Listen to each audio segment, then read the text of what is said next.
Merci beaucoup. Bonjour à toutes et à tous. Alors, moi, j'ai le plaisir d'animer cette table ronde. Et malheureusement, il nous manque un participant, Laurent Debru, qui a été contraint de rester près de Dunkerque parce qu'il n'y avait plus de train à cause de la chaleur, ce qui prouve que notre sujet est vraiment d'actualité. Alors, je vais introduire assez rapidement le sujet et surtout nos intervenants que je remercie, et intervenantes, pardon, que je remercie une nouvelle fois d'être parmi nous et d'avoir accepté de participer à cette table ronde dans le cadre du Salon Tech for Industry. Je vous présenterai après, je vais juste introduire assez rapidement le sujet, puisque nous sommes surtout là pour vous écouter. Le sujet est posé de manière un peu large, on peut même critiquer le sujet d'ailleurs. Industrie française durable, enjeux et leviers d'accélération.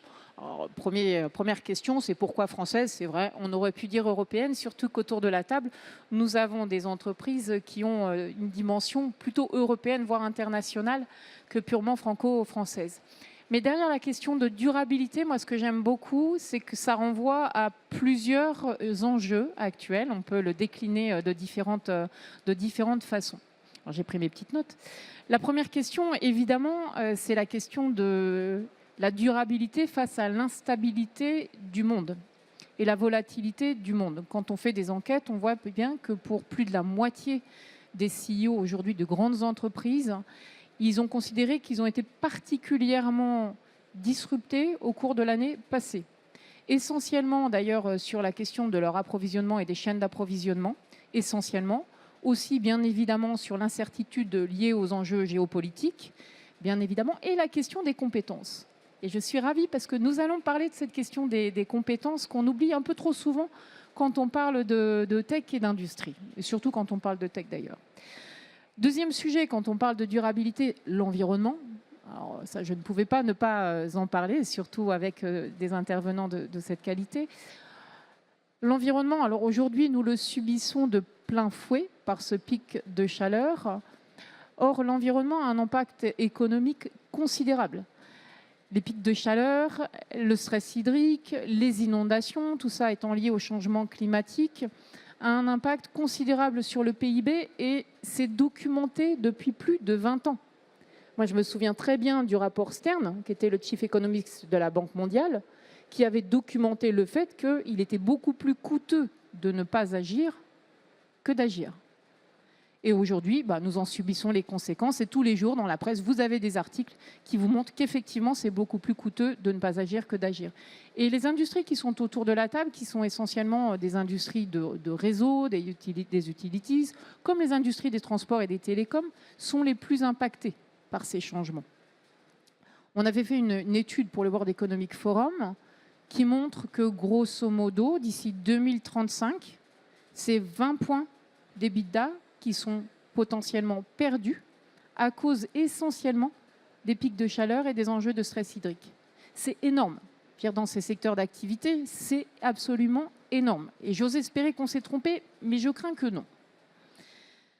Dernier point, évidemment, la question de la technologie et donc la durabilité face à la question de la technologie. On est quand même à Tech for Industry, donc on ne peut pas ne pas en parler. Là, ce qui est assez frappant, je trouve, c'est que c'est cette économie du winner takes all. Vraiment cette économie où si vous n'êtes pas le premier, si vous n'êtes pas dans les premiers, vous avez quand même un risque assez considérable de perdre en compétitivité, de perdre en performance par rapport à vos concurrents. Et là aussi, c'est malheureusement ou heureusement, je ne sais pas, assez documenté. On voit bien que cet écart de productivité sur les 8 dernières années a été multiplié par 2 entre les plus performants et les moins performants. Donc, aussi un enjeu là de la technologie, la disruption de la technologie, comment être durable, comment est-ce que son entreprise peut être durable par rapport à cette disruption technologique. Et peut-être aborderons-nous aussi la question de la souveraineté, puisque actuellement, quand on est dans n'importe quelle conférence, il est très difficile de ne pas aborder la question de la souveraineté quand on parle de durabilité. Donc voilà le sujet. Alors je suis sûre que si je demande à tous mes interlocuteurs, est-ce que vous êtes favorable à une industrie française durable? Évidemment que tout le monde va être favorable à une industrie française durable. Donc pourquoi est-ce que nous sommes réunis? Parce qu'en réalité, on le voit assez bien entre l'ambition et la feuille de route pour atteindre cette ambition, c'est extrêmement difficile. Je l'ai vécu en politique, on était tous d'accord sur les ambitions en termes de transition environnementale. Et quand on arrive à la feuille de route, on a beaucoup plus de mal à la mettre en œuvre. C'est exactement pareil pour les entreprises, on a beaucoup plus de mal à la mettre en œuvre parce que dans les différents enjeux que je vous ai présentés ici, entre compétitivité, souveraineté, environnement, performance technologique, on peut avoir de véritables contradictions. Donc voici tous les sujets que nous allons aborder avec mes interlocuteurs que je vais enfin vous présenter, selon une logique extrêmement simple, qui est que l'idée à l'origine, c'était d'avoir l'ensemble de la chaîne de valeur. La ressource, là nous en parlerons avec Jean-François Nogrette, qui, je peux le dire, a au moins 30 ans d'expérience dans ce secteur, à peine 30 ans dans ce secteur, qui dirige aujourd'hui, il le dira beaucoup mieux que moi, la zone France de Veolia, ainsi qu'à l'échelle européenne, la partie déchets spéciaux. Donc ça, c'est la partie ressources. Ensuite, nous avons la partie... Alors, on aurait pu parler de l'énergie d'abord, mais en fait, on va parler du réseau. Avec vous, Régis Boisgerin, et vraiment un grand merci pour votre présence, puisque vous êtes membre du directoire de RTE et vous êtes en charge de la gestion des infrastructures de réseau. Et je vous invite tous à lire les publications de RTE, en particulier les futurs énergétiques, qui sont toujours une bonne source de connaissances et d'éclairage des débats publics qui, malheureusement, ne les lisent pas souvent. Ensuite, sur la chaîne de valeur, j'aurais pu effectivement Florence Colombo-Fouquet, qui chez Engie a plusieurs casquettes. Tu es responsable de l'ESG chez Engie, tu es aussi présidente du conseil d'administration de GRDF, avec un parcours très intéressant, un des rares parcours public-privé, toujours dans le même secteur d'activité. Et vous voyez, je souhaitais à la fin avoir un acteur industriel pour compléter la chaîne, mais malheureusement, il n'a pas pu se joindre à nous. Et enfin, Grégory Corcos. Grégory, qui dirige le département d'économie de Polytechnique, ainsi qu'une chaire que nous avons créée il n'y a pas très longtemps sur l'enjeu de la technologie et plus particulièrement de l'IA sur les stratégies des acteurs, alors des entreprises essentiellement, mais aussi des acteurs publics. Donc voilà la logique de la table ronde avec un format extrêmement simple. Chacun est libre de son intervention, de son pitch, durant une durée du coup de 8 à 10 minutes, puisque nous avons plus de temps que prévu. C'est assez simple à dire, c'est beaucoup plus compliqué à faire. Et pourquoi ce discours libre ? C'est que je trouve que trop souvent, quand on essaye d'orienter les questions, bien, on surfe un petit peu sur les différentes questions, on ne laisse pas à nos interlocuteurs le temps de les approfondir. Donc là, l'objectif, c'est que chacun puisse vraiment dérouler le fil de sa pensée autour de ce que lui inspire cette question extrêmement large. Et bien évidemment, je pense que je ne manquerai pas à la fin de vous demander, et la tech dans tout ça, qu'est-ce que ça apporte ou qu'est-ce que ça crée comme complexité supplémentaire. Voilà, mesdames et messieurs, the floor is yours. Jean-François, je pense que vous ouvrez le bal. Bonjour à toutes et à tous, et merci Chantal. Voilà, on parle souvent de souveraineté à travers les ressources qui nous manquent.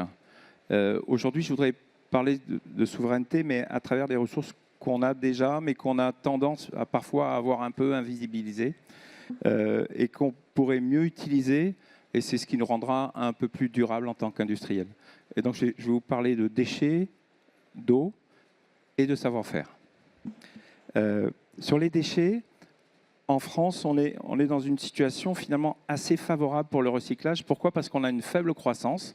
Et donc, qui dit faible croissance, ça veut dire pas de besoin énorme en croissance. Et donc, dans notre mine urbaine, quelle que soit la durée de vie de ce qui deviendra un jour un déchet, on a à peu près la ressource dont on a besoin, en tout cas pour la partie recyclable.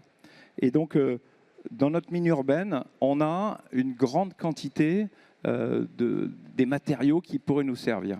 On est dans une situation un peu paradoxale, c'est qu'une partie de l'industrie est bien connectée à la mine urbaine, c'est l'industrie qui l'a fait depuis très longtemps. Elle s'est transformée pour utiliser le déchet. Je parle d'acier, de papier, de verre.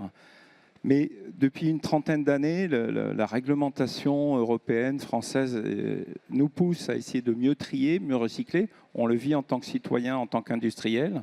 Mais cette partie-là, finalement, elle n'est pas vraiment connectée au reste de l'industrie.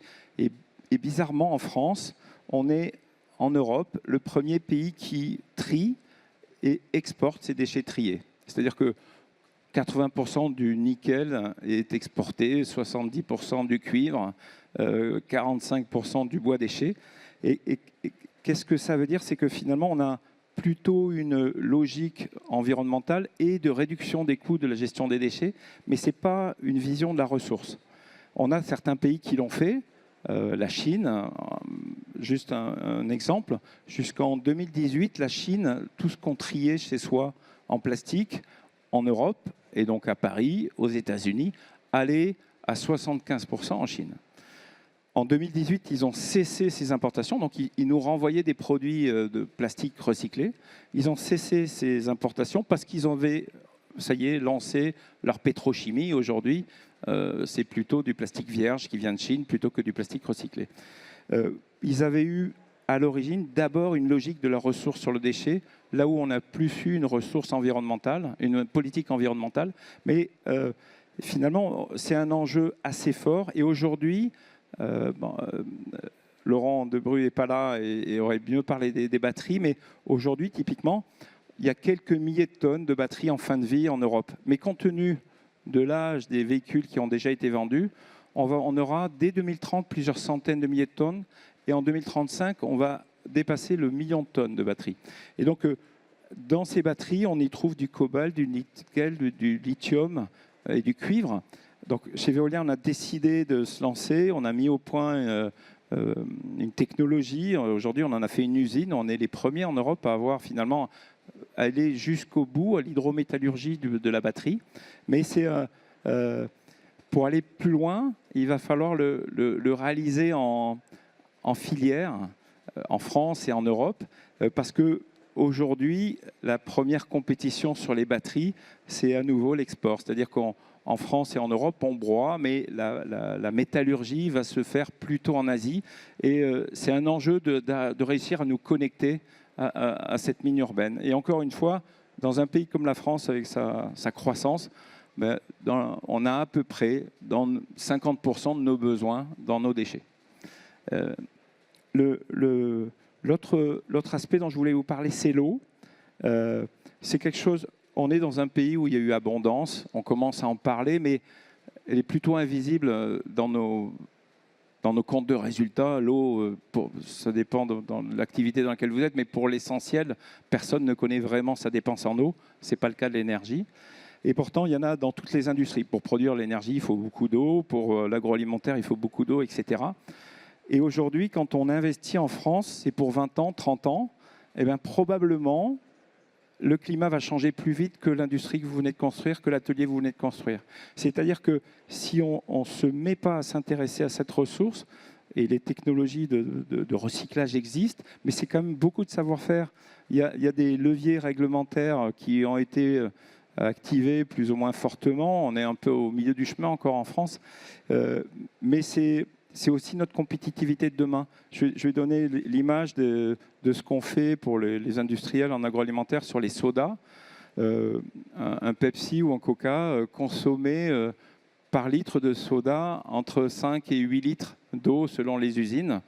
Ils ont été interdits dans certains pays qui manquent d'eau. Aujourd'hui, ils atteignent 1,5 litre d'eau pour faire un litre de Coca.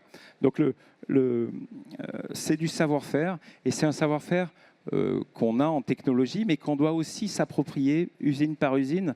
Et c'est un enjeu très fort. Alors, pour les électriciens, ils l'ont bien en tête, mais c'est un enjeu très fort pour notre pays. On ne manque pas d'eau, on en aura, mais il va falloir s'en occuper un peu plus fortement au niveau industriel.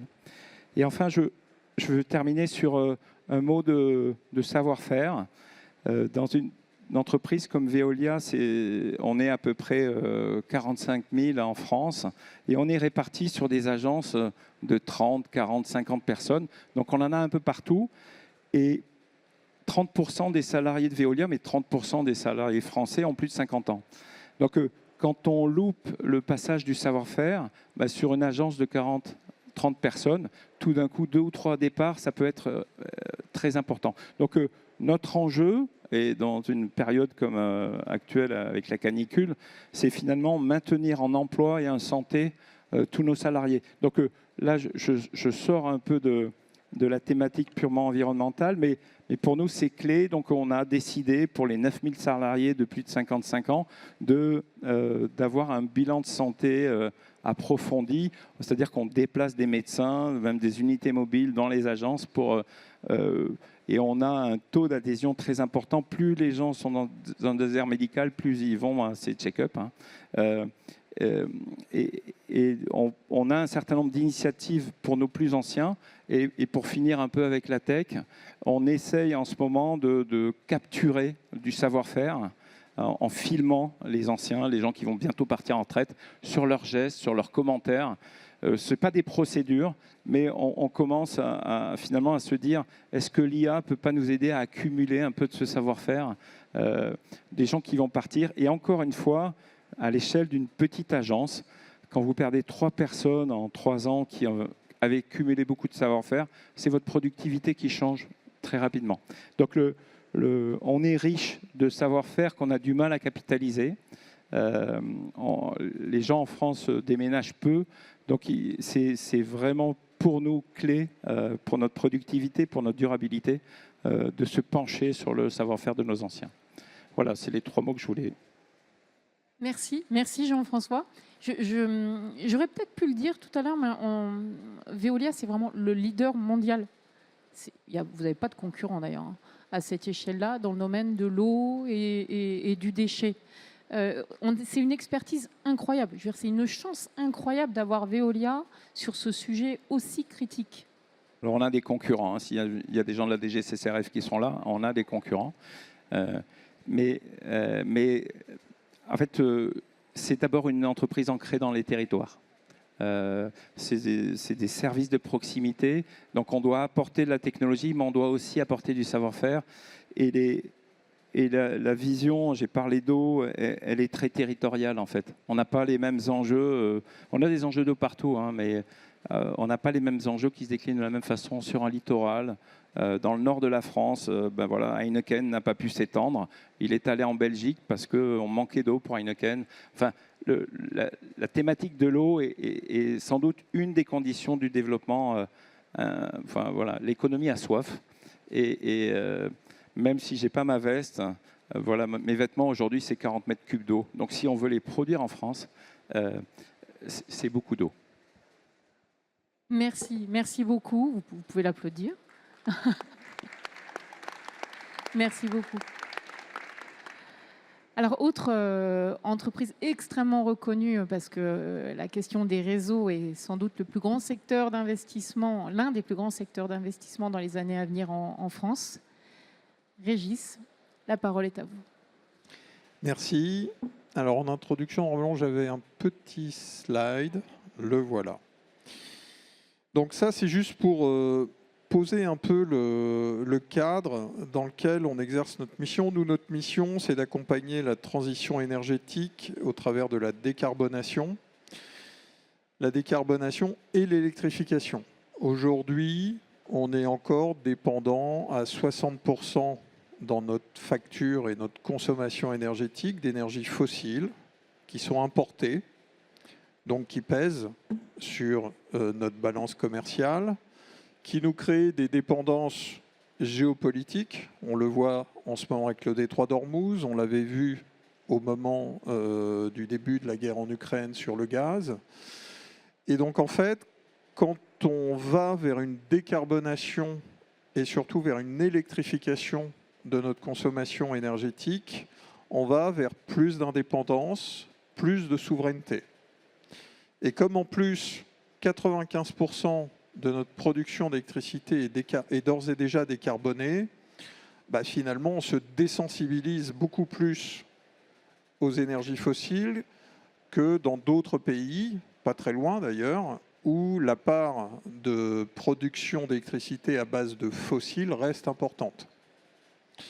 Donc c'est un vrai atout c'est un atout qu'il faut valoriser. Aujourd'hui, toutes les conditions sont réunies pour électrifier, puisqu'on a des excédents en matière de production d'électricité décarbonée. Et donc d'ailleurs, il y a 15 jours, 3 semaines, le président de la République a réuni l'équipe de France de l'électrification pour essayer justement d'impulser et d'accélérer les choses. Pour RTE, ça va se traduire très concrètement par 8 milliards d'euros d'investissement d'ici 2030 pour accompagner le raccordement d'un certain nombre d'industries et de consommation d'électricité dans nos territoires. Alors l'enjeu en termes de compétitivité, c'est pas tant le prix de l'électricité, même si parfois ça peut faire débat sur les variations de prix spot, parce que en fait, l'essentiel aujourd'hui du prix est fait côté production avec ce qu'on appelle des contrats pour différence. Donc c'est des encadrements de prix qui permettent de se sécuriser par rapport aux variations de prix de marché. Et côté industriel, par le développement de contrats d'approvisionnement à long terme, ce qu'on appelle les PPA. Bon. Par contre, il y a quelque chose sur lequel on est très attendu, c'est les délais de raccordement.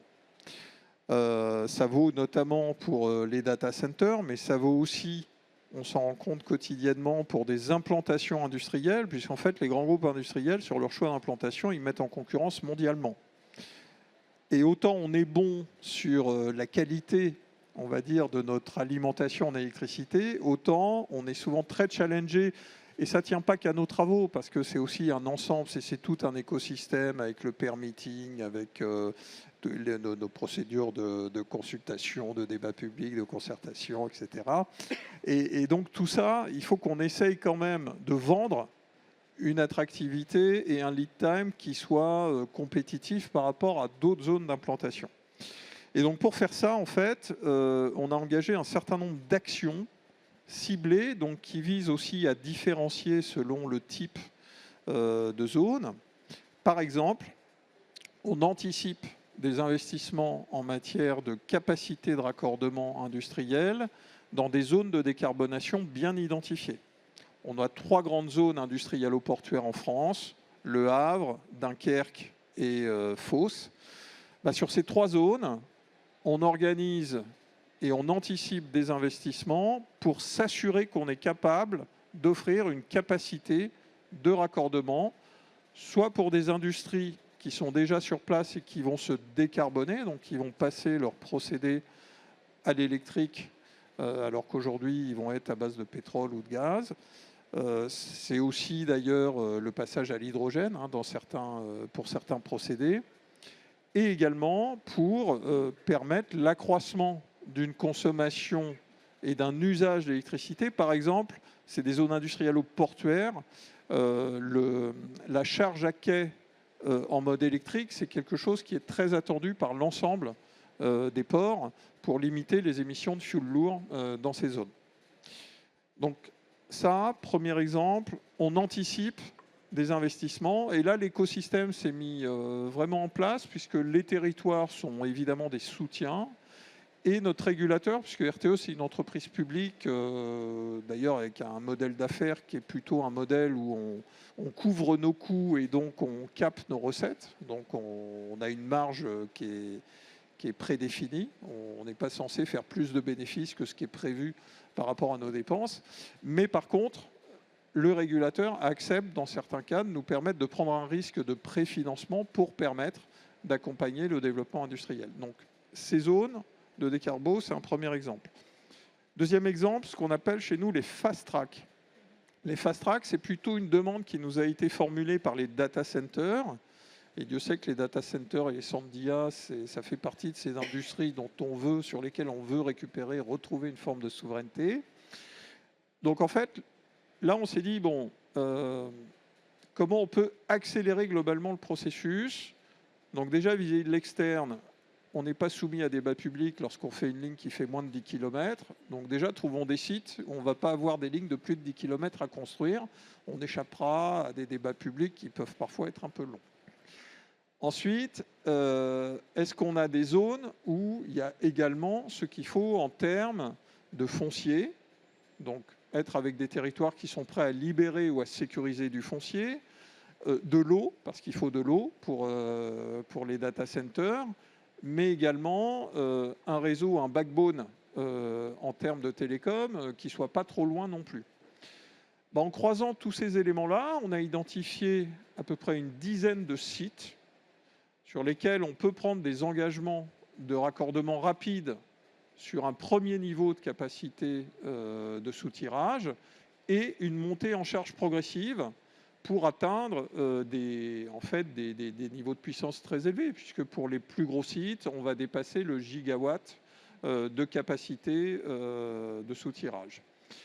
Et là, vous avez peut-être suivi à Choose France, il y a une entreprise japonaise, SoftBank, qui a indiqué qu'elle allait investir, je crois que c'est plus de 15 milliards d'euros, pour sécuriser 2 gigawatts de capacité de calcul pour des data centers sur le territoire français.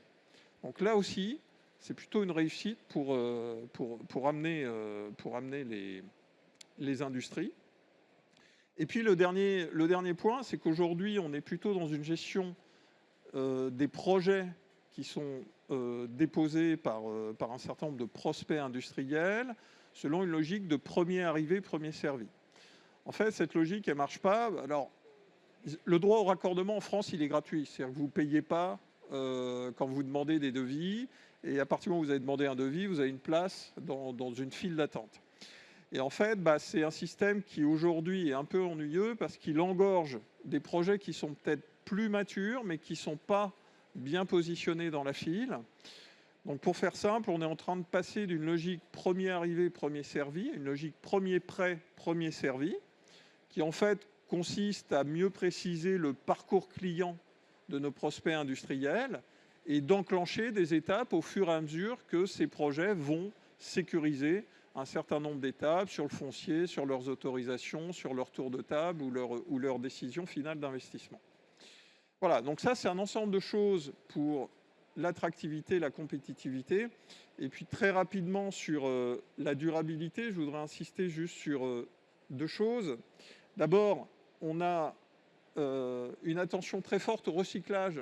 Donc nous, on utilise essentiellement du béton, du cuivre, de l'aluminium et de l'acier. Donc on est en train de mettre en place pour le béton, évidemment, des filières plutôt bas carbone. Et puis le béton, ça voyage mal. Donc de toute façon, il faut des approvisionnements locaux. Et on monte en puissance sur des filières de recyclage pour l'acier, pour l'aluminium et on démarre pour le cuivre. Et on fait ça en plus avec des opérateurs qui pour certains sont français, puisque avec Nexans, on a signé un partenariat pour monter progressivement à plus de 30% de recyclage sur nos câbles en aluminium.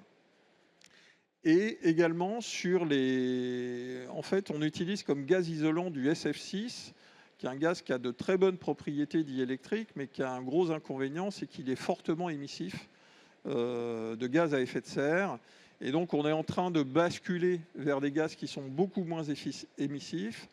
Et là, on vient de signer récemment un partenariat avec General Electric sur des technologies pour des gaz isolants beaucoup moins émissifs que le SF6. Donc voilà, on essaye d'être à la fois souverain, compétitif et durable pour permettre à nos industries de s'électrifier et de se décarboner.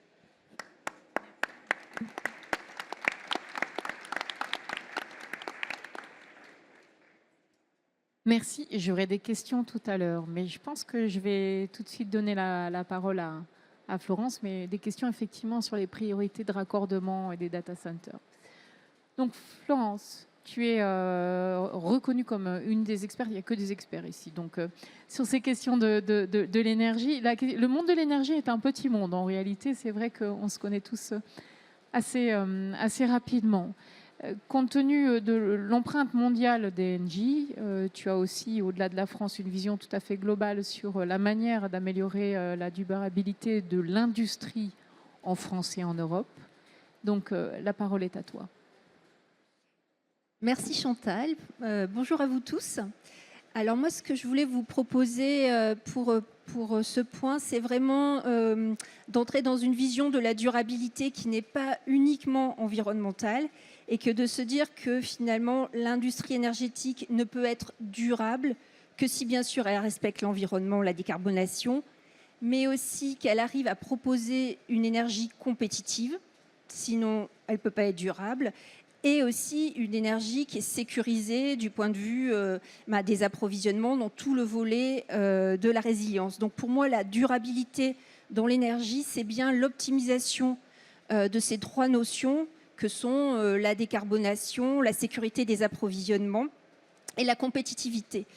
On parle beaucoup de ces trois sujets dans l'énergie depuis les crises récentes qu'on subit à longueur de temps depuis 6 ans, avec d'abord le Covid, ensuite le début de la guerre en Ukraine, la rupture des approvisionnements russes, maintenant avec ce qui s'est passé avec la guerre au Moyen-Orient. Mais en fait, ce qui est intéressant de regarder, c'est que pour certaines personnes qui travaillent dans l'énergie depuis plus de 20 ans, et c'est le cas pour Régis et moi, on s'est connus, on était tout jeunes, on travaillait à Bercy à l'époque ensemble, c'est que ce fameux triptyque avec ces trois notions que je vous ai partagées, c'était déjà la base en fait, il y a une vingtaine d'années, pour faire les choix énergétiques.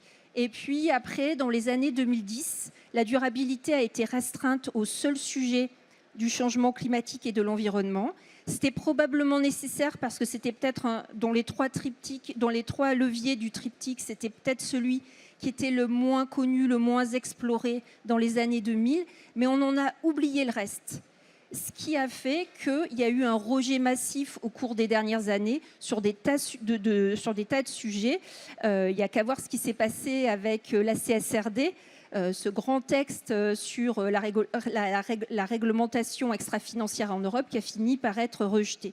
Donc vraiment, mon premier message, c'est si l'énergie veut être durable, il faut bien travailler sur les trois sujets.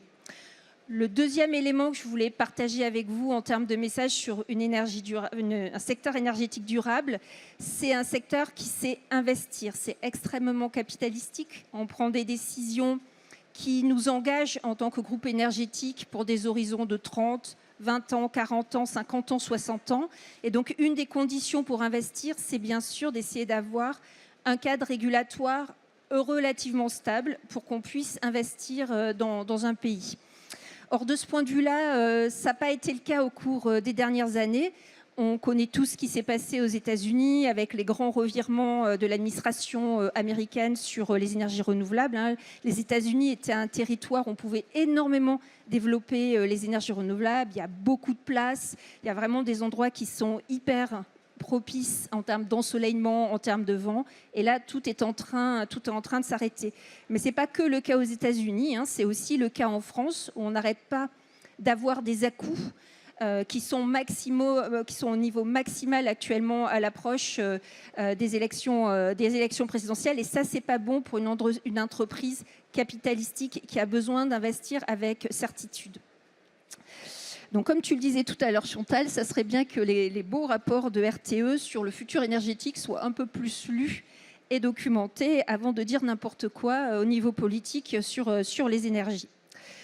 Troisième message, pour que l'énergie soit durable, il faut qu'elle soit une belle optimisation entre toutes les sources d'énergie décarbonées possibles. Le système énergétique sur lequel nous vivons actuellement, il a été conçu pour beaucoup il y a une cinquantaine d'années par des ingénieurs qui se sont dit il faut allier au mieux les électrons et les molécules qui n'ont pas les mêmes propriétés. Donc ça a donné lieu en France à un très beau système énergétique, comme le rappelait Régis, avec du nucléaire pour un certain nombre d'usages pour l'électricité et également avec une très belle industrie du gaz. Dans le monde demain, il faut essayer de garder cette alliance, mais en passant dans le monde vert. Et ce que je souhaiterais souligner, c'est que effectivement, les énergies renouvelables se développent énormément. On connaît tous ce qui est en train de se passer sur les énergies renouvelables électriques. Les coûts de ces énergies renouvelables, grâce à la technologie d'ailleurs, ont été divisés par 10 en 10 ans. Mais c'est également le cas au niveau des gaz renouvelables, puisque aujourd'hui, en fait, on a d'ores et déjà 16 TWh en France de biométhane qui circulent dans nos réseaux. On pense atteindre environ 45 TWh en 2030. C'est une accélération très forte. Et ça présente l'avantage, comme disait tout à l'heure Jean-François Nogrette, d'être une énergie, le biométhane, où en fait on utilise les déchets de l'agriculture, les déchets également par exemple du traitement des eaux usées. On fait fermenter tout ça dans des biométhaniseurs et on peut obtenir un gaz qu'on produit nous-mêmes, donc qui en plus en termes de souveraineté est intéressant. Quatrième message sur le sujet de qu'est-ce qui est important pour l'énergie, pour être durable aussi, c'est, je pense, tout ce qui se passe autour de nous. Donc l'Europe a clairement perdu le débat en ce qui concerne la fabrication des panneaux solaires, des batteries, des éoliennes. C'est mort. On ne peut même pas rêver dessus, c'est fini. Parce qu'on a trop hésité à un moment donné dans les années 2010, alors qu'on était hyper pionniers. La Chine a massifié ça de façon énorme. Il développe tous les ans l'équivalent de 800 gigawatts d'équipements. 800 gigawatts, c'est énorme. Hein, c'est l'équivalent de 800 centrales nucléaires. C'est énorme. Donc l'Europe a perdu sur ce volet-là. En revanche, on n'a pas encore perdu sur l'IA. Donc là, il faut vraiment rentrer dans la bataille. Effectivement, d'un point de vue énergétique, il y a deux sujets. Il y a, comme le disait très bien Régis, pouvoir attirer en France et en Europe plus globalement des data centers parce qu'on a quand même beaucoup d'énergie décarbonée entre le nucléaire et les énergies renouvelables. Et là, c'est la bataille du raccordement, Régis le disait parfaitement. Et du côté des fournisseurs d'énergie comme nous, Engie, c'est savoir leur proposer donc une énergie décarbonée. Donc en fait, effectivement, ce qu'on peut faire, c'est leur proposer donc des contrats long terme, ce que tu disais tout à l'heure, des Power Purchase Agreement, donc des contrats long terme de fourniture d'électricité. Et typiquement, actuellement aux États-Unis, c'est pas totalement mort, puisqu'il y a un certain nombre de data centers qui ont encore beaucoup de demandes. Et aujourd'hui, on est capable, en fait, en 18 mois, de construire 600 mégawatts de parcs solaires avec des batteries pour alimenter en fait des data centers. C'est quasiment les seules technologies, les énergies renouvelables, qui ont un rythme de construction qui est à peu près le même que celui des data centers. Donc si on vous dit dans votre entourage que le seul moyen de raccorder un data center, c'est une turbine à gaz, c'est faux. On peut tout à fait le faire en greenfield, c'est-à-dire quand rien n'existe, avec des énergies renouvelables. Et quand il y a des choses qui existent, comme en France avec du nucléaire, bien sûr qu'on peut le faire aussi directement. Alors, dernier message, et cinquième et dernier message, comment la tech peut nous aider? Alors, je l'ai effleuré un petit peu rapidement tout à l'heure. Il y a eu d'énormes progrès au niveau industriel sur la fabrication donc de tous les équipements pour les énergies renouvelables. Vous allez en Chine, vous visitez des usines de fabrication de panneaux solaires. Il n'y a même plus de lumière, c'est-à-dire c'est des usines totalement robotisées qui tournent 7 jours sur 7 et qui produisent un panneau solaire toutes les 7 secondes. La technologie, là, a été absolument phénoménale. Autre élément où la technologie va beaucoup nous aider, nous aide beaucoup, c'est que ça y est, maintenant, les énergies renouvelables sont dispatchables. C'était un gros problème de ces énergies qui peut conduire derrière à avoir des prix négatifs qui peuvent être délétères pour les investissements dans l'énergie. Aujourd'hui, ce sont des technologies qui peuvent être pilotées à distance et qui peuvent être donc découplées du réseau dans les moments où le système produit trop d'électricité ou qui peuvent être complètement optimisées avec des batteries. Donc là aussi, il y a des modèles d'intelligence artificielle de façon à optimiser la charge des batteries industrielles. Autre sujet sur lequel la technologie est incroyable, c'est sur le sujet évidemment du changement climatique. Aujourd'hui, tous les grands groupes énergétiques disposent de scénarios qui permettent de modéliser à partir des scénarios du GIEC. On fait des scénarios un peu plus adaptés pour pouvoir modéliser l'évolution du climat dans les pays où on opère et même très précisément dans les zones où on opère. Donc on fait en quelque sorte des zooms du scénario du GIEC pour arriver à essayer de zoomer sur des zones 2 km sur 2 km par exemple, de façon à ce que quand on prend des décisions d'investissement, à faire des bons designs dès le départ et essayer d'avoir des installations qui vont pouvoir supporter une tornade si on est aux US, en Amérique du Sud, des impacts de grêle extrêmement forts, etc. Et ça, je pense que c'est un sujet qui est absolument déterminant pour l'industrie énergétique. C'est vrai que je dirais que dans le temps, les bonnes centrales qui fonctionnaient au gaz naturel ou bien les grosses centrales nucléaires, ça résiste à une énorme tempête, à un énorme orage de grêle. Ce n'est pas forcément le cas si on ne prend pas les mesures appropriées pour des champs d'éoliennes ou pour des champs de panneaux solaires. Donc il faut vraiment étudier là où on se pose, entre guillemets, sur des nouvelles installations et comment on les design dès le départ pour être résilient. Et ça, en fait, la connaissance sur le changement climatique est énorme grâce à toutes les recherches du GIEC qui sont en open data. Et à nouveau, petit message, si on vous dit qu'on ne peut pas prédire les événements, on peut les prédire. La seule chose qu'on arrive à mal prédire, c'est la probabilité d'occurrence et quand ça va se produire. Par contre, on sait exactement dire, là on se met dans un corridor de tornade, donc est-ce qu'on y va ou pas? Et le dernier point, peut-être sur la tech, c'est quelque chose qui est absolument, je trouve, rigolo et fascinant, c'est que pour un certain nombre de grands consommateurs d'énergie, des énergies intensives, des data centers, grands industriels qui veulent se décarboner, on commence à arriver, grâce au digital et grâce à l'IA, à faire ce que l'on appelle des matchings, c'est-à-dire la façon de réconcilier la production d'énergie qu'on fait pour eux et leur consommation à la maille horaire. Et donc, c'est ce qu'on appelle l'énergie verte 24/7, pardon. Donc, la possibilité, effectivement, d'aller finalement sur toutes les heures de la journée, faire en sorte qu'il y aura un de nos actifs de production renouvelable qui fonctionne pour le gros client. Aujourd'hui, les meilleurs scores de matching qu'on peut atteindre à des coûts raisonnables, c'est 85%, mais on espère bien petit à petit progresser et arriver à des matchings qui tangenteront les 100%. Et tout ça, à nouveau, c'est du digital, de l'IA et de la tech. Voilà, merci beaucoup.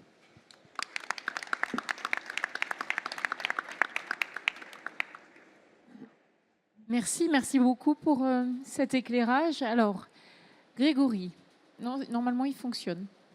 Ça, on voit que tu es de Polytechnique, il faut forcément décortiquer. Donc Grégory, le regard académique sur tout ce qui a été dit. Alors avec Grégory, je n'ai pas du tout pu préparer le contenu de son intervention, puisque son savoir est tellement grand qu'il m'a dit qu'il s'adapterait à ses interlocuteurs. Non, merci pour la présentation flatteuse. Donc Grégory Corcos, professeur en économie à l'École Polytechnique. Je pense que j'ai la tâche d'être en aval de toutes les personnes qui ont été situées. Donc je vais essayer de prendre le point de vue de l'industrie. Je vais aussi prendre le point de vue académique, comme l'a dit Chantal. Et je vais essayer de vous parler de politique industrielle. Et l'idée que je voudrais faire passer dans cette intervention, c'est l'idée que la décarbonation est indissociable de la politique industrielle. Pas juste de la politique industrielle du secteur de l'énergie, mais de la politique industrielle tout court. En fait, une idée très très simple, c'est que pour atteindre la neutralité carbone, il va falloir transformer l'appareil productif. Donc non seulement le secteur de l'énergie, mais aussi les secteurs industriels, notamment les plus polluants, l'acier, le ciment, la chimie, peut-être aussi les transports. Et la première idée qui viendra à un économiste, c'est OK, si le prix du carbone monte, tous ces industriels vont faire les bons investissements. Non, ça ne suffit pas. Il faut aussi effectivement qu'ils aient accès à une énergie bas carbone qui soit compétitive, comme ça a été dit. Ça ne suffit pas. Donc ce qui explique pourquoi on veut faire de la politique industrielle, c'est le fait qu'il y ait des défaillances de marché au-delà du fait que le prix du carbone n'est peut-être pas au niveau de son coût social. Ce qui est en débat parmi les économistes, mais ça semble assez clair qu'il est encore un peu faible. Qu'est-ce que j'entends par défaillance de marché? Je pense notamment à tout l'aspect innovation. Et ça a été mentionné un petit peu déjà. La décarbonation va passer chez les industriels, pas seulement de l'énergie, par une immense innovation. Selon l'Agence internationale de l'énergie, elle estime que 50% des technologies qui nous permettront d'atteindre net zéro en 2050 sont encore très émergentes. Par exemple, certaines ont déjà été mentionnées. Le fait d'arriver en dernier fait que, à chaque fois, je vais répéter mes collègues, mais je pense à l'hydrogène vert, je pense à l'utilisation de la biomasse et la biométhanisation. Je pense au fait aussi de produire des matériaux à partir de biologie qui vont être donc moins intensifs en CO2. Il y a tout un tas de technologies comme ça qui sont encore émergentes, qui vont encore demander de la recherche et développement et qui, comme toute technologie innovante, a besoin, en fait, le marché ne va pas en produire suffisamment, il va falloir stimuler cette recherche et développement par la politique industrielle. Il y a aussi des externalités qui vont être liées aux chaînes de valeur. En fait, dans l'industrie, on va avoir des externalités entre l'effort de décarbonation aval et l'effort de décarbonation amont. Il y a des travaux récents qui montrent que lorsqu'on stimule les efforts de décarbonation en amont, ça encourage l'aval à le faire. Donc, si ces entreprises ne sont pas intégrées, on va avoir trop peu de décarbonation. Il y a encore un rôle pour la politique industrielle. Et il y a enfin encore un rôle dès lors qu'il y a des infrastructures et des problèmes de coordination. On pense aux recharges de voitures électriques, par exemple. Il y a des très forts efforts d'investissement à faire. C'est des efforts de long terme aussi, comme ça a été mentionné. Et là encore, il y a besoin de politique industrielle pour encourager, essayer de coordonner et de ne pas dupliquer ces efforts. Ça a aussi été dit, un des gros problèmes qui nécessite la politique industrielle, ce sont nos dépendances. Et alors là, j'avais des petits graphiques à l'appui du propos qui vont arriver. Donc, ça a déjà été dit, nous sommes très dépendants pour certains produits critiques comme les panneaux solaires, les batteries lithium-ion, ainsi que leurs composants, mais aussi les aimants permanents qui sont utilisés dans les rotors des éoliennes, mais aussi des matières premières de toutes ces... Je suis désolé si c'est peut-être un petit peu petit, je suis peut-être en train de cacher la légende. Des matières premières telles que les terres rares qui sont en vert, du cobalt qui est en rouge et le lithium qui est en bleu foncé. Donc ce que vous voyez ici sont des indices de concentration qui montrent à quel point nous sommes dépendants d'un petit nombre de fournisseurs étrangers, de pays fournisseurs étrangers. Lorsque l'indice est très proche de 1, ça veut dire que nous avons essentiellement un fournisseur. Je vous fais deviner quel pays asiatique est le fournisseur en question. Et c'est le cas, donc vous le voyez par exemple pour les terres rares, le graphite, ainsi que les panneaux solaires, comme ça a déjà été dit par mes collègues. Donc la conjonction en fait de ces défaillances de marché et de ces dépendances fait que nous avons besoin d'une politique industrielle. Ça a déjà été dit, la Chine nous a devancé avec Made in China 2025. Les panneaux solaires, les batteries, les véhicules électriques sont les industries maintenant qui dominent. Les États-Unis aussi, sous Joe Biden, avec l'Inflation Reduction Act, ont mené une politique industrielle ambitieuse. Nous, en Europe, nous n'avons pas un grand historique de politique industrielle, mais depuis 2019, il y a quand même eu un certain nombre de règlements et de mesures qui ont été prises dans le Green Deal, dans le Net Zero Industry Act de 2024, donc je vais parler brièvement. Et ce qui est intéressant maintenant, un développement en fait, qui rejoint le message central que je veux faire passer, qui est que un des textes, un des règlements qui est en discussion actuellement au Parlement européen, qui s'appelle Industrial Accelerator Act, fait en fait se rejoindre cette politique industrielle verte pour essayer de développer des technologies net zéro et la politique industrielle tout court, des secteurs qui sont polluants et qui sont en aval de ces technologies. Donc, sans rentrer trop dans les détails, depuis le Net Zero Industrial Act de 2024, donc ce règlement européen, on a énoncé un objectif qui était que 40% des technologies net zéro soient produites en Europe d'ici 2030, c'est-à-dire assez prochainement. Et pour y arriver, en fait, on va, en partie, ça a été mentionné, on va essayer de faciliter tout ce qui est permitting, on va essayer de mettre des plafonds sur la durée des permis et des procédures. Bon, je pense qu'il y a de la marge d'amélioration. Et ainsi que définir des secteurs stratégiques qui sont clés pour la décarbonation. Mais ça, là, ce qui serait intéressant, c'est l'entrée dans le droit européen de cette notion de secteur stratégique dépendant. C'est-à-dire que si un secteur a plus de 50% de son offre qui vient d'un seul pays étranger, il est considéré comme dépendant. Et là, il y a toute une série de mesures qui deviennent possibles, notamment des préférences dans les commandes publiques ou des aides financières particulières. Et donc, ce qui a été fait en 2024 sur des secteurs qui développent des technologies net zéro va maintenant, enfin, en tout cas, c'est en discussion au Parlement européen, ça ne fait pas unanimité, mais c'est en discussion. Ça pourrait donner lieu dans un futur proche à des mesures qui s'appliqueraient aussi à des secteurs comme la chimie ou comme le ciment ou comme l'acier. Des mesures en fait, dans lesquelles on inscrirait dans le droit européen la possibilité d'avoir une préférence européenne dans la commande publique, un Made in EU, qui serait explicite, qui correspondra à un certain pourcentage ou qui permettrait un certain surcoût dans des appels d'offres des commandes publiques.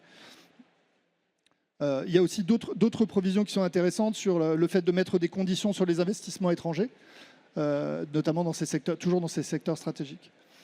Donc, je pense que je dois conclure, mais ce que je voudrais dire, c'est que on a un rapprochement en fait entre la politique industrielle tout court et la décarbonation. Je pense que ce rapprochement est absolument nécessaire. Bien sûr, ces éléments de politique industrielle que j'ai cités ne sont pas les seuls. Investir dans l'innovation, dans la recherche fondamentale, faciliter le financement des secteurs, des entreprises extrêmement innovantes, ce qu'on appelle la deep tech, tout ça, ça va être intéressant et ça sera intéressant aussi dans les technologies net zéro. Mais dans l'ensemble, on a pour le moment une convergence de la loi vers des objectifs peut-être tardives, mais qui va dans le bon sens. Merci.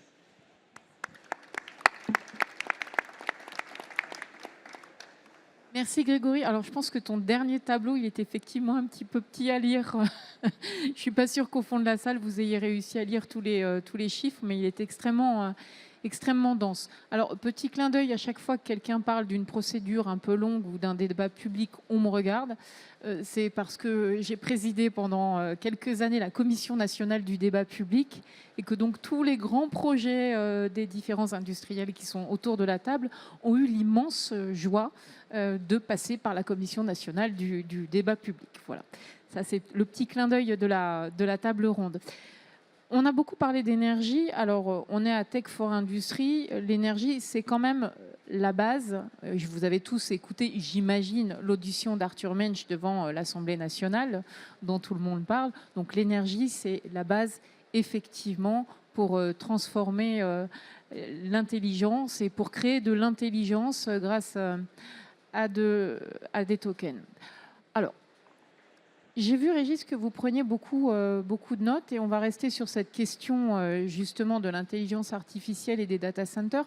La Commission européenne a publié une roadmap sur la digitalisation et donc le numérique dans le domaine de l'énergie. Il y a plusieurs propositions, dont cette idée en fait de hiérarchiser les demandes de raccordement des data centers. Et dans certains groupes de travail dont je fais partie, on a même cette idée de les hiérarchiser en fonction de leur performance énergétique et plus largement environnementale. Est-ce que vous avez une opinion sur ce sujet? Et puis au-delà de ça, j'ai vu que vous aviez pris plein de notes, donc j'imagine que vous avez plein de compléments à nous apporter.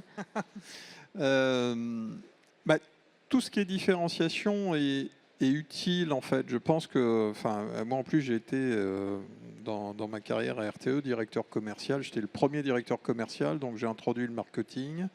J'ai dit la non-discrimination, c'est pas pareil que la différenciation. Donc pour des consommateurs qui ont des besoins équivalents, on peut peut-être faire des choses un tout petit peu différentes. Voilà, donc c'est quelque chose qui me tient à cœur, parce que on n'est pas là juste pour faire du réseau, on est là justement pour connecter et permettre d'accompagner cette électrification et cette décarbonation. En fait, aujourd'hui, on essaye de sortir d'un système qui est vraiment un système de guichet de sécurité sociale pour des raisons de non-discrimination. Le droit au raccordement français, aujourd'hui, il est juste conçu comme ça. Donc, premier arrivé, premier servi. Il y a une concertation. On va passer à quelque chose, ce que je vous disais, un peu plus industrial friendly, on va dire. C'est-à-dire que c'est le premier prêt, premier servi. Donc du coup les projets qui gagnent en maturité sur des jalons pour le coup explicites et objectifs, ce que je disais, sécuriser son foncier, avoir son tour de table financier, obtenir ses autorisations. Donc voilà, il y a 4-5 jalons à partir desquels nous on déclenche une étape supplémentaire dans le raccordement. Ça permet en plus, on a quand même aujourd'hui 33 gigawatts de demandes de raccordement. 33 gigawatts, c'est quasiment 3 fois plus que ce qu'on a aujourd'hui comme capacité industrielle. Donc, on sent que l'électrification, elle est là, mais on est lucide aussi. On sait très bien que tous ces projets ne vont pas se faire, ne serait-ce que parce qu'un certain nombre de ces projets cherchent leur meilleure zone de raccordement et donc nous déposent plusieurs devis en parallèle. Donc, il faut qu'on arrive à traiter ça, à écrémer ça pour ne pas engorger les équipes, pour qu'elles aient un travail utile chez nous, mais aussi chez les services de l'État pour lancer des études environnementales, des évaluations, etc. Après, effectivement, je pense que la performance énergétique, mais d'une manière générale, l'impact de l'empreinte territoriale d'un data center, ça compte dans l'acceptabilité. Et donc, c'est vrai que d'avoir des critères complémentaires sur, par exemple, utiliser la chaleur fatale pour aller créer un réseau d'énergie de chaleur, ou avoir des procédés qui sont plus économes en utilisation d'eau, c'est plutôt des bonnes orientations. Après, c'est comme tout. Je veux dire, même si l'Europe a une politique de l'offre qui commence, que moi je trouve encore timide, mais qui commence à émerger, on est quand même dans le sacro-saint droit de la concurrence et défense du consommateur et du pouvoir d'achat. Donc ce qu'il faut à la fin, c'est juste avoir des critères objectifs, transparents, non discriminatoires et qui s'appliquent à des catégories d'usage qui soient homogènes. Mais je pense que tout ça va dans le bon sens. Il y a un moment, aller au-delà du premier prêt, premier servi, c'est des choses qui sont regardées par exemple au Royaume-Uni. Donc c'est ce qu'ils appellent le first needed, first served. Et donc là, ça consiste pour le coup à être très explicite et à réserver de la capacité, par exemple, pour des hôpitaux, des services publics, un certain niveau de capacité pour des usages de type data center, des capacités pour des industries qui sont déjà installées et pour leur permettre d'accompagner leur décarbonation.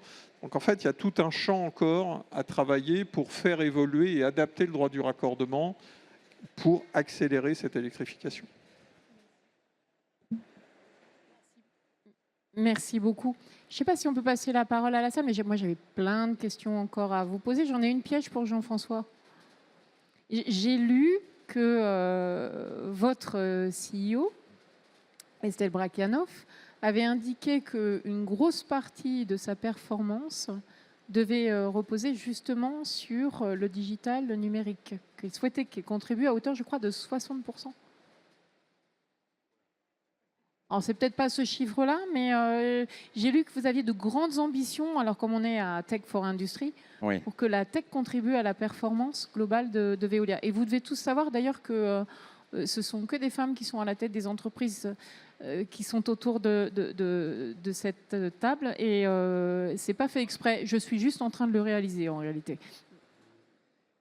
Alors, le 60%, je me réserve. Voilà. Mais c'est vrai que la tech, le digital, l'IA est rentré très largement dans nos opérations. Aujourd'hui, alors c'est une somme de choses, hein, enfin voilà.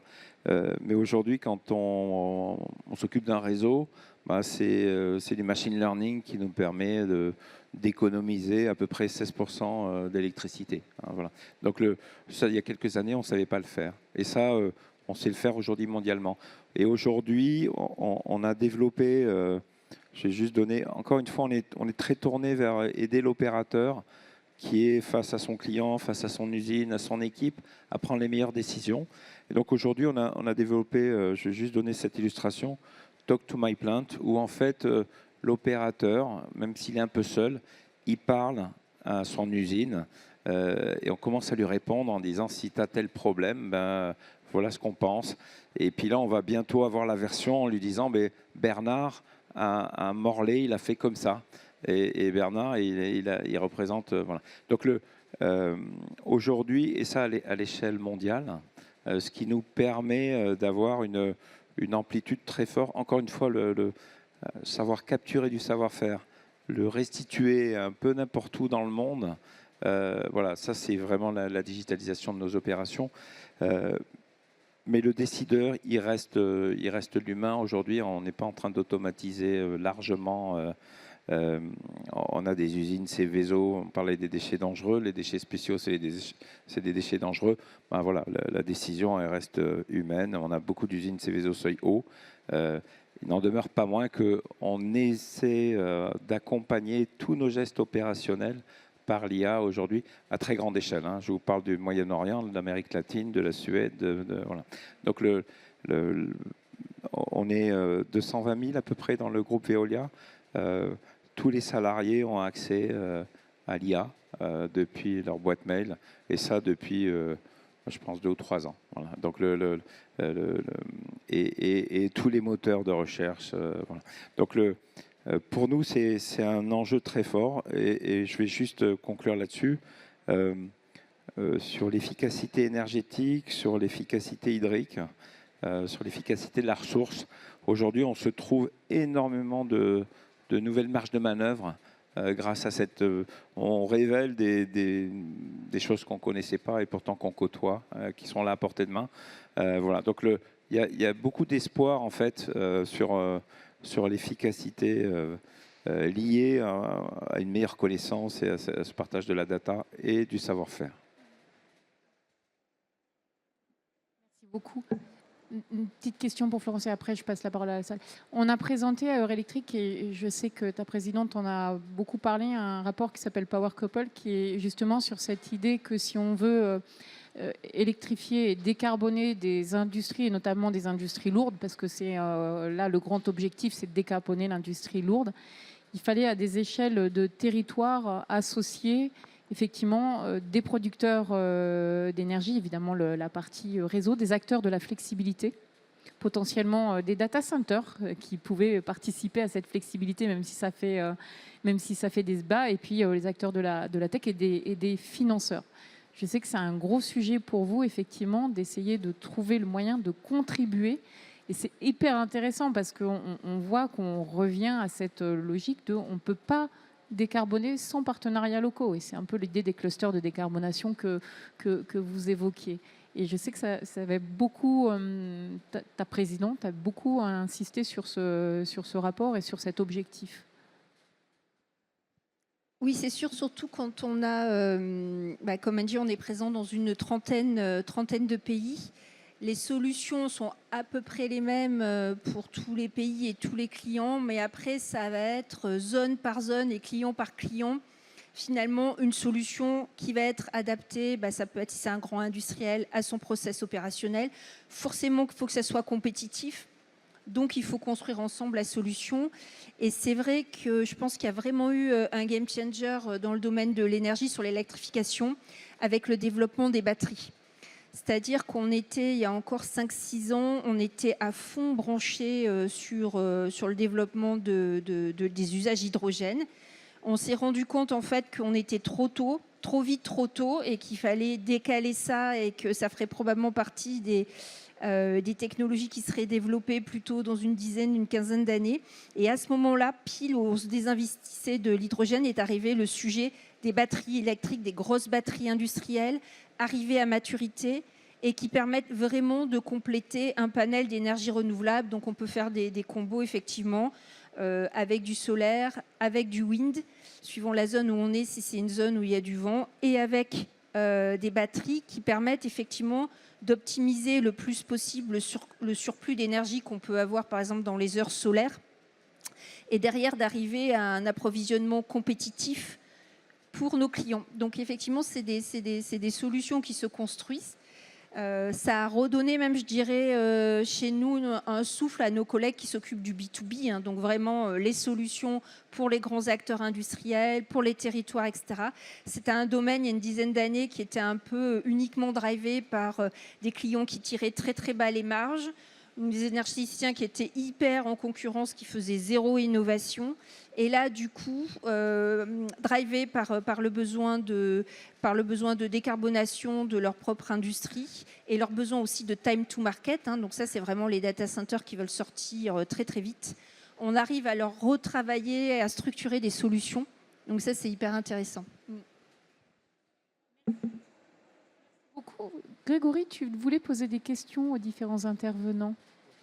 Ou alors 2-3 questions dans la salle. Est-ce que c'est envisageable? Je crois que ça ne s'est pas fait jusque-là, mais bon, on peut toujours innover.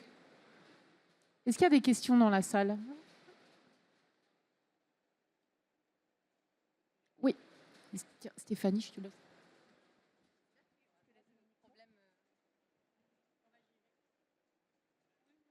Oui, merci pour vos interventions. Alors, Dimitri Carbonel, je suis à la fois fondateur de Livosphère et aussi porte-parole des Shifters liés au Shift Project. J'ai une question sur la partie adaptation et notamment les infrastructures énergétiques sont quand même pas mal sensibles à les impacts, la canicule dans un certain nombre de cas, inondations, etc. Je voulais savoir d'une part comment vous gérez cela parce que ça a un coût. Et deuxièmement aussi, comment les entreprises qui sont potentiellement aussi vos clientes gèrent cela. Et est-ce que vous pensez... Bon, au niveau des grands groupes, j'ai l'impression que le message passe bien, mais pour les ETI et les EPME, un peu moins. Mais je voulais avoir votre retour aussi là-dessus.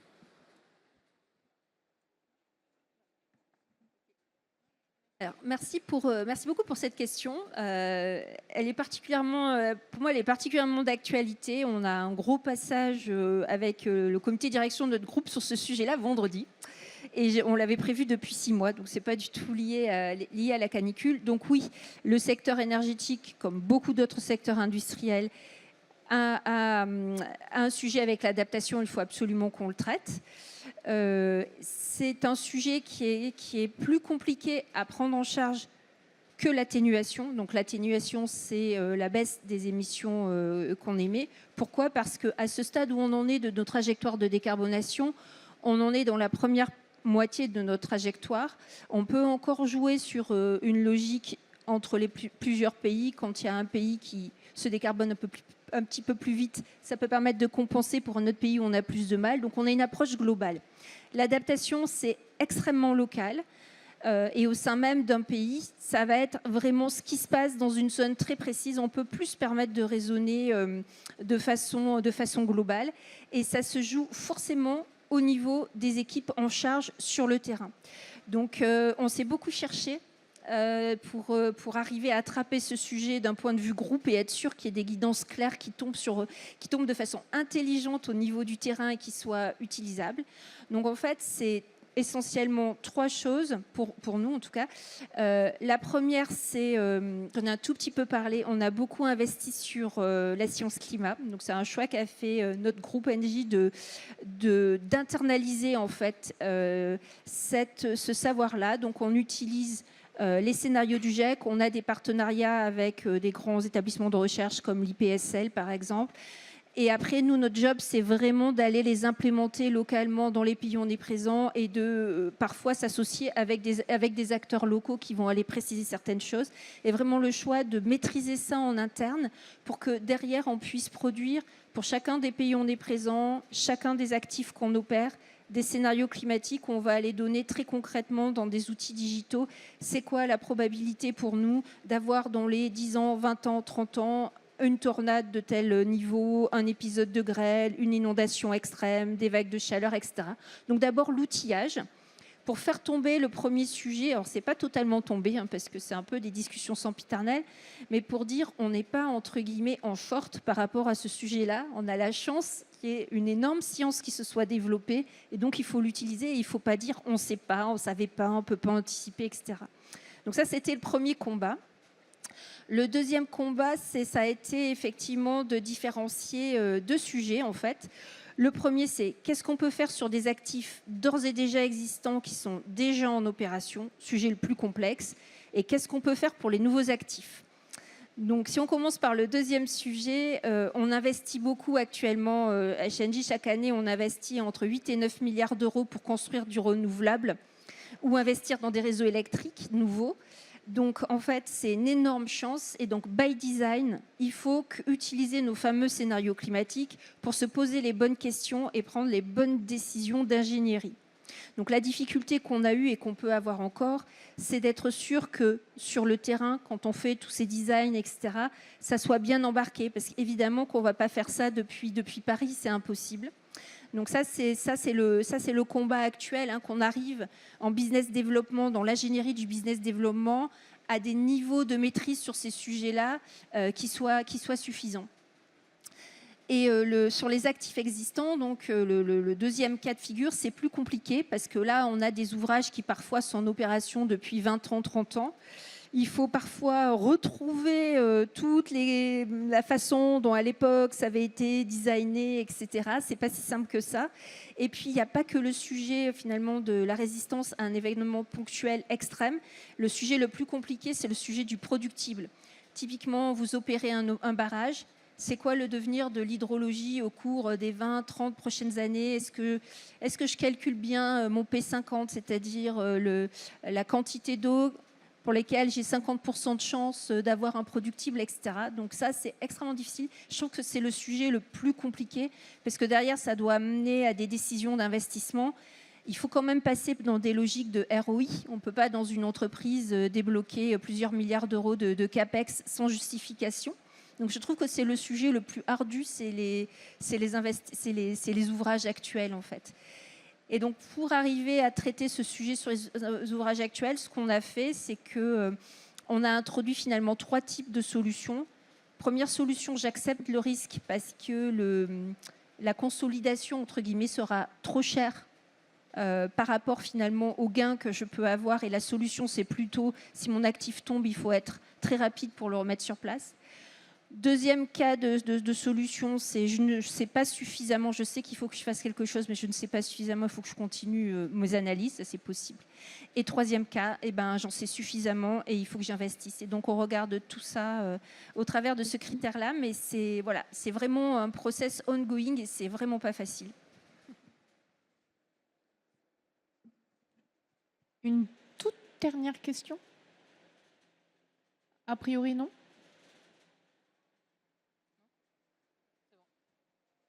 On vous a épuisé. Il est 17h45. Je voudrais vraiment remercier nos intervenants et intervenantes pour la qualité de ces débats, leur présence ici. Je pense que c'est quand même, effectivement, on est au cœur du sujet, la Tech for Industry. C'est le sujet qui est devant nous, la réindustrialisation de la France et de l'Europe plus globalement. Donc un immense merci pour votre contribution. Je pense qu'on peut très chaleureusement vous applaudir.